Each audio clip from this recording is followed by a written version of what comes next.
Once again, we are disappearing off on a tangent, this time to look at Blaise Pascal by Tomlin.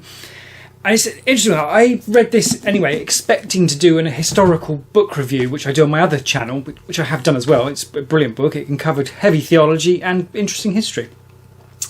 The reason I picked it up, though, was because I saw an interview with the author talk about Pascal's wager and how misunderstood it is. It sounds so cynical, and we'll come on to what it is.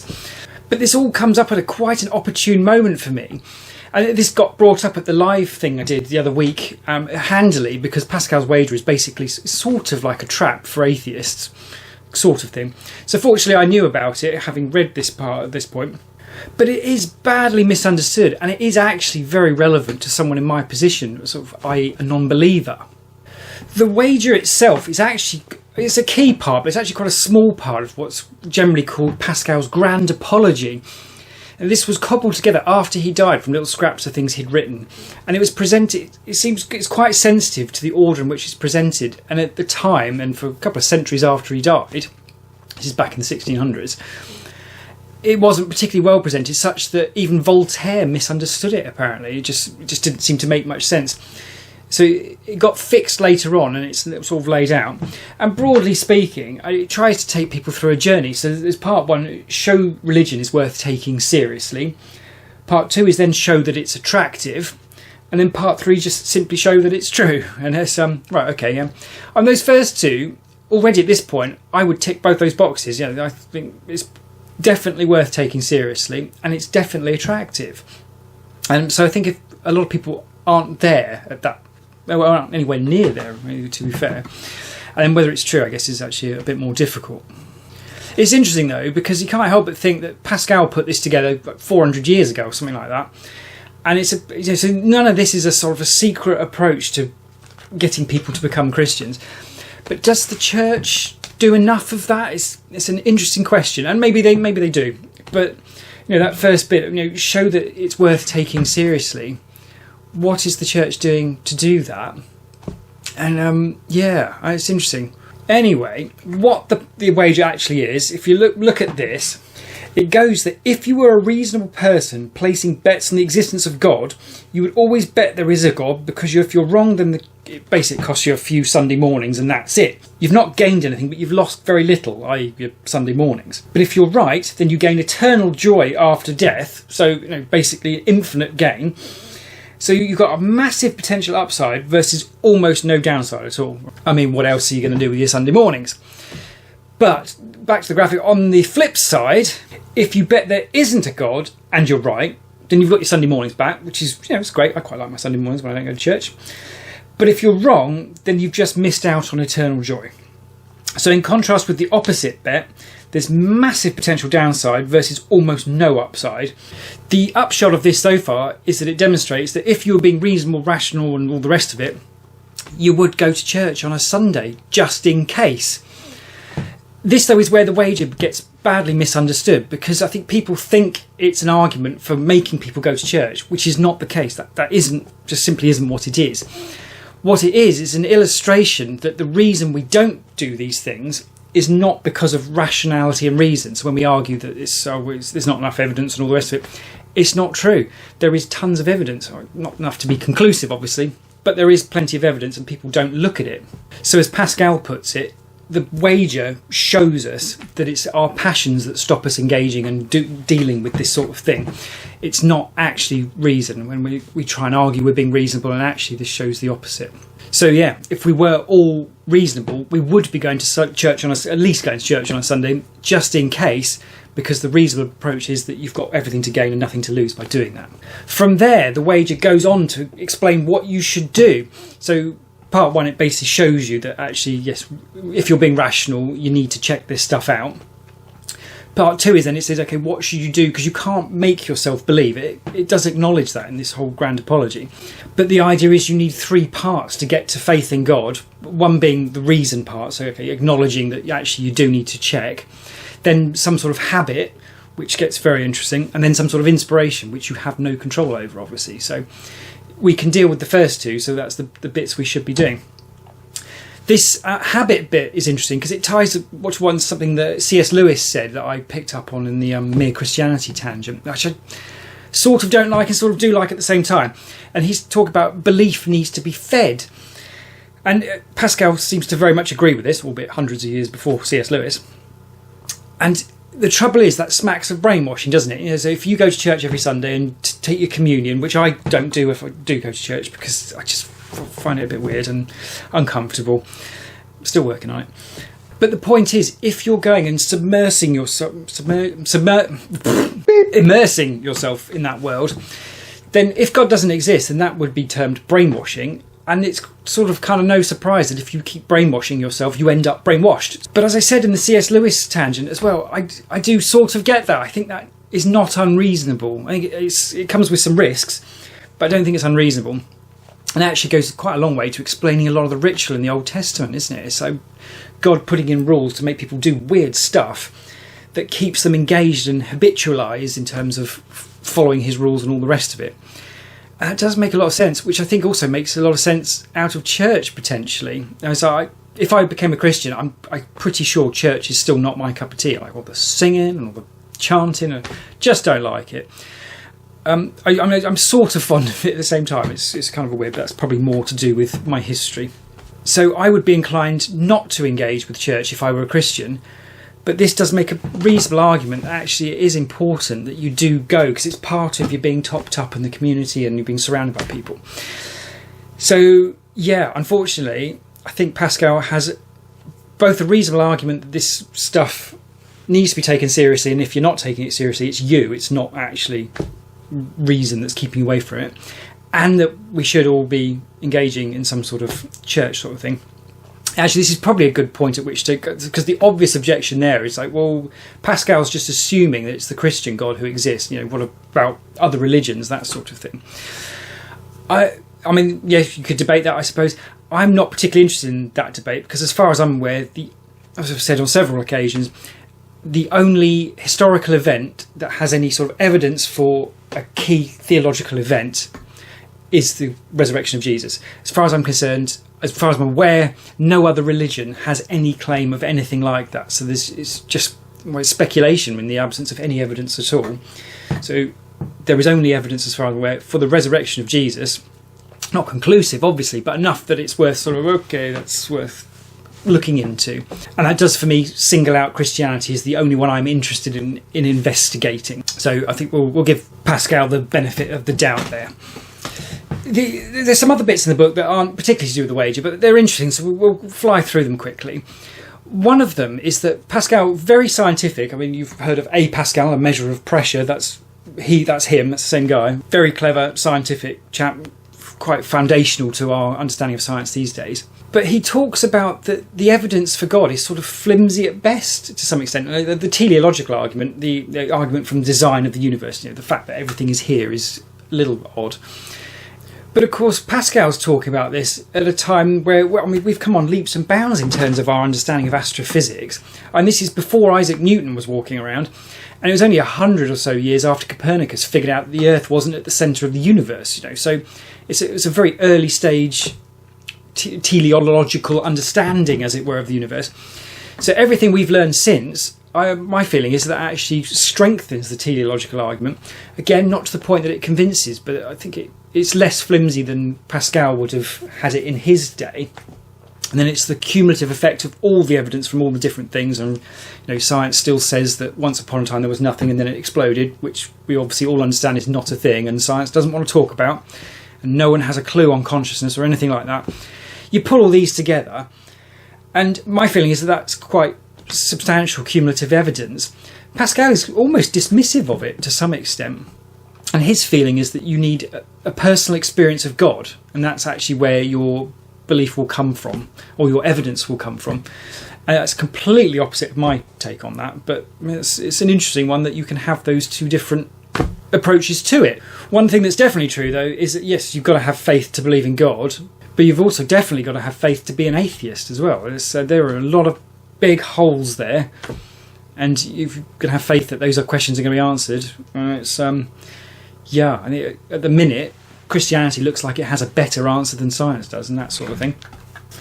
Anyway, all that being said, Pascal definitely feels that Christians owe it as a duty to try and help non-Christians to find faith.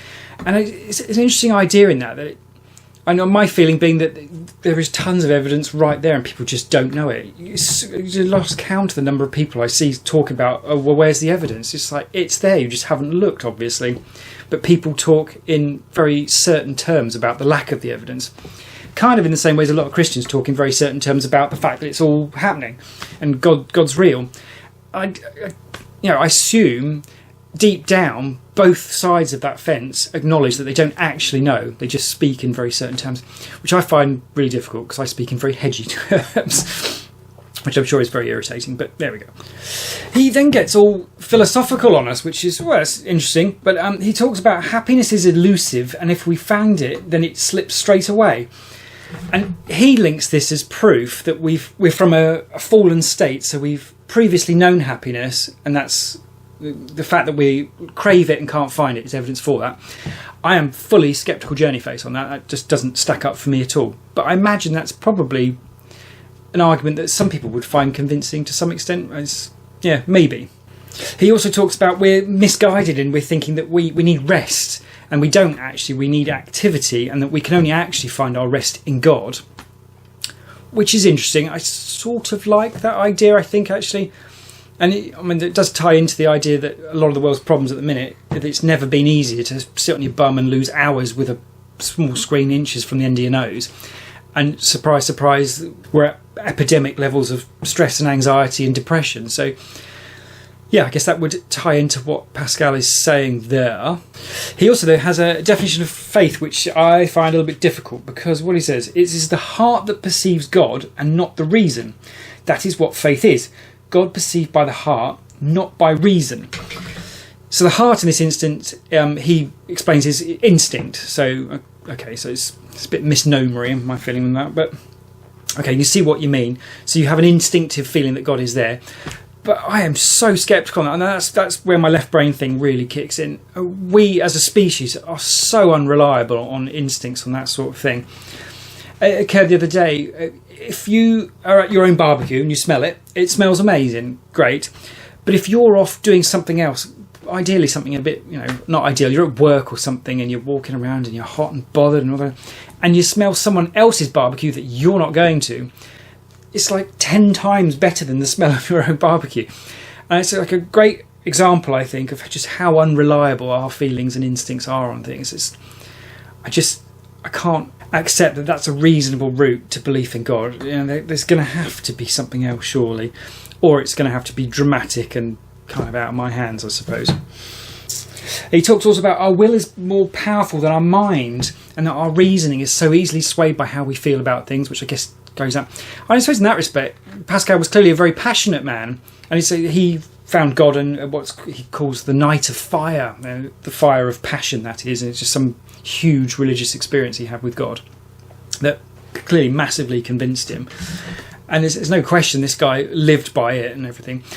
And actually that makes for an interesting one, I think, because you see what I would deem a lot of lukewarm Christians around, and Blaise Pascal was very definitely not a lukewarm Christian. He wasn't very nice by the sounds of it, but he was clearly took his duty very seriously. But what I mean by these lukewarm Christians is people who they go to church or whatever, and they will tell you they're a Christian, but they don't look like they're Christians in terms of how they behave. And that whole idea that if this stuff is true, it is the most hands down exciting thing ever in the entire existence of the universe. I imagine winning the lottery 10 times over and being told you're going to have perfect health for the rest of your days and basically have whatever you want.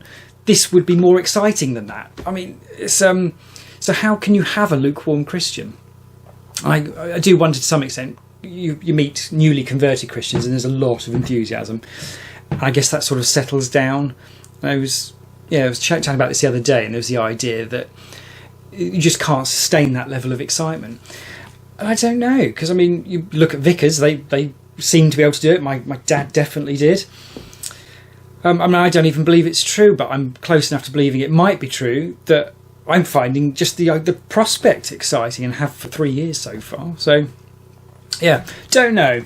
Oh yes, in that as well, Pascal says we are more like addicts than we would like to believe. I guess that could be true on a lot of levels. The author, Graham Tomlin, then says that Pascal's religion is not one for the contented, the affluent, and those who have succeeded in life. In the grand scheme, that's very much my category, not in a self-congratulation way, in the face that most people who have ever lived have not had a particularly nice time. So I guess to some extent that gives me some sort of excuse, but I guess Pascal could have milked his success more, couldn't he? And he basically gave it all up to help people, and that's slightly awkward because that's not what I am doing. He then goes on to argue that the crucifixion is the perfect hidden miracle for a hidden God. Okay, more sceptical Jenny face. But then he also talks about, he tries to offer up as evidence the fact that God is hidden as evidence for God because God would be hidden. And I just don't like that, I have to say. You see quite a lot of arguments, when I'm delving into this theological world, you see quite a lot of arguments where people try and put something forward that would be the same whether God existed or not. And I think this is one of them. It's God would look hidden if he didn't exist, as in Pascal's argument, he would claim that God would look hidden if he did. So it's the same either way. So it's a completely useless argument, I think. So you just have to sort of bin that one as cancelling itself out and just move on.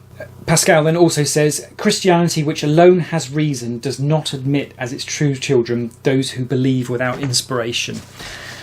Balls. Yeah. So I don't have that. So I guess that's the Calvinist idea, I suppose, to some extent, isn't it? If God has to choose you because he's got to give you that nudge for inspiration. And maybe mine's coming, or maybe I'm vaguely useful being agnostic. So I don't know. It's an interesting one anyway. There's then quite a difficult one, which is very interesting, where he talks about the first effect of the soul being touched by grace is a deep dissatisfaction and distaste for the normal pleasures of life and longing for something more permanent. That might be an excellent way of characterising my last 2-3 years, basically since I've been reading this, which is interesting. So is that God reaching out to touch me with grace, or am I just growing up? I don't know. Or am I just getting bored of shiny things and sick of spending money on things or whatever? I don't know. It's an interesting answer, but I guess it's more of that evidence, isn't it? It's you immerse yourself in this and you start to feel differently about how the world looks and how you want to approach it and what's important, that sort of thing. And that is undeniably something that is happening with me. I can't get away from the question of how much do Christians grasp of this. And it's something Simon the Vicar said that, it was 2 years ago now, talking about that Christianity is deep enough that I can generate dozens of questions from hours of work, and safe enough that people can just have a very shallow interest and just go and play around and be okay.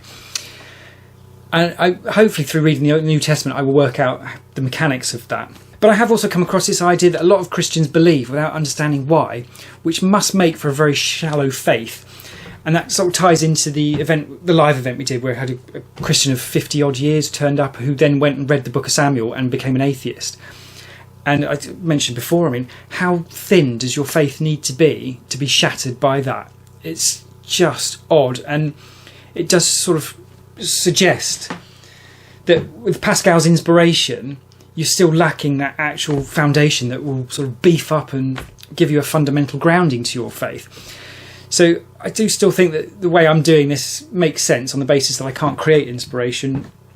You do, work it on the evidence, then try and do the habit. To be fair, Pascal would agree. But you do wonder how many people just don't know that there is a ton of evidence just sat there, and they just assume that there isn't because they've heard there isn't, or whatever, because of, Ricky Gervais or Richard Dawkins making their silly arguments, and you hear people spouting those and they think they're being intellectual or something because they sound good, don't they? The Ricky Gervais one, I only believe in one less God than you do, sort of sounds good, but it's utter, it's gibberish. It just doesn't make any sense. It sounds like it does, I appreciate that, but go and think about it for 10 minutes, and it doesn't. But I do love that idea that the approach is that show that religion is worth taking, or show that Christianity is worth taking seriously, which I think is easy to show if you can get it in front of people. Then show people that it's attractive, which I think is easy to show. I still don't understand how Richard Dawkins read the Bible and came away from it thinking that this is awful. It's very odd. I guess some people are just naturally, I don't know, is it unreasonable? Is it closed-minded? Is it something like that? Or unbalanced? I guess if you approach it looking for evidence that God is horrible, you'll find it. But if you approach it as an open mind, you see quite different, I would have thought. And then you just have to wait for inspiration, but it'll be worth waiting for inspiration because you've got a foundation there that it could quite possibly be true, and it would be attractive if it was true. So for me, for now, I'm just stuck with that plain and simple doubt. I suppose in that respect, if you think of it as a spectrum, if someone says they're an atheist, they are certain there is no God, then I would say that by definition they are unreasonable. If someone is at the other end of the spectrum, absolutely certain that God does exist, then you've got to argue there's potentially some aspect of delusion. Maybe not much, but I mean, if you're over 99% certain, then how can you possibly know? I mean, I think that's reasonable. So in theory, everyone should be on this spectrum of agnosticism, because atheism and die-hard definitely true are both by definition not reasonable. So yeah, go agnostics. I suppose that's kind of a thing. But I do definitely agree that it is worth taking seriously, and it is attractive enough and offers a better answer than the secular world does have at the minute at least. So for now, I shall take Pascal's advice and keep doing what I'm doing. I'm just trying to act as if it's true, and hopefully that will just, at the very least, it should make me easier to live with, maybe.